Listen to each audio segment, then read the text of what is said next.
As President Trump posted on Truth Social this morning, it's Liberation Day in America. Minutes ago at the White House, Donald Trump began to explain what his reciprocal tariff plan looks like. My fellow Americans, this is Liberation Day, waiting for a long time. April 2nd, 2025 will forever be remembered as the day American industry was reborn, the day America's destiny was reclaimed, and the day that we began to make America wealthy again.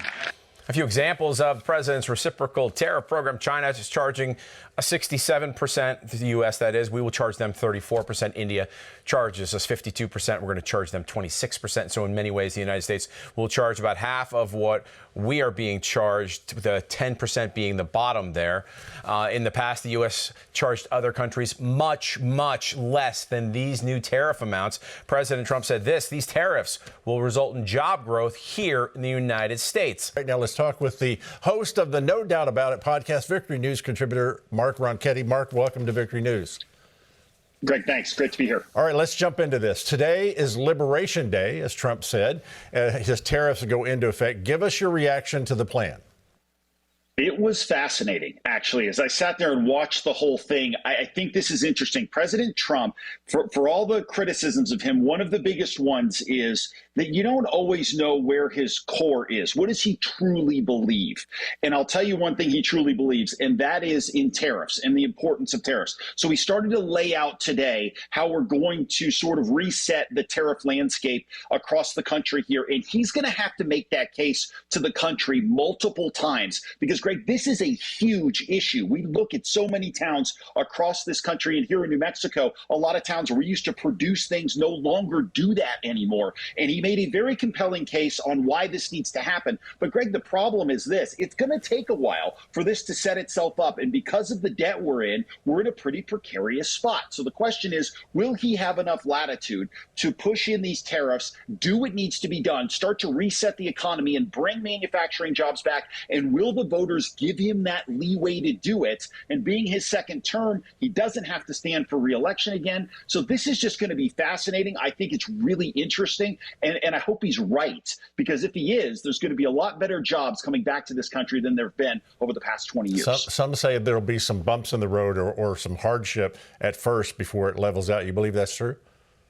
You better set that expectation that that's exactly what's going to happen, because we're seeing a market right now which is going down simply because of the uncertainty. So he lays out the numbers, and Mike mentioned it in your news story. If you basically look at what he's getting at, he's saying we have a certain tariff barrier out there, which includes tariffs, and it also includes things like value-added taxes, things like that. So there's going to be a lot of back and forth on those numbers. But the point being, going for half of what other countries charge us is going to create an issue, at least temporarily here. But at the same time, if we're going to reset and get a fairer deal for the people of this country, this needs to happen. The question is, are we patient enough, and can middle class and low income families handle it long enough for it to benefit everybody? Okay, let's stay with it for a second. The legacy media is going wild over the tariffs coming into play today, but let's turn to a former Treasury Secretary for some insight. Here it is. Will American consumers bear the cost of these tariffs? I don't believe that American consumers will see any meaningful increase in the prices that they face. That was under Joe Biden. Why were Joe Biden tariffs okay, but Trump tariffs will destroy the economy, according to the Democrats and the left? Because it's political hypocrisy. No question about it. So whatever Trump backs, they're against it. And remember, with the first round of tariffs against China in the first Trump administration, what was going to happen then? It was going to be catastrophe, everything else. All of a sudden, that did not play out.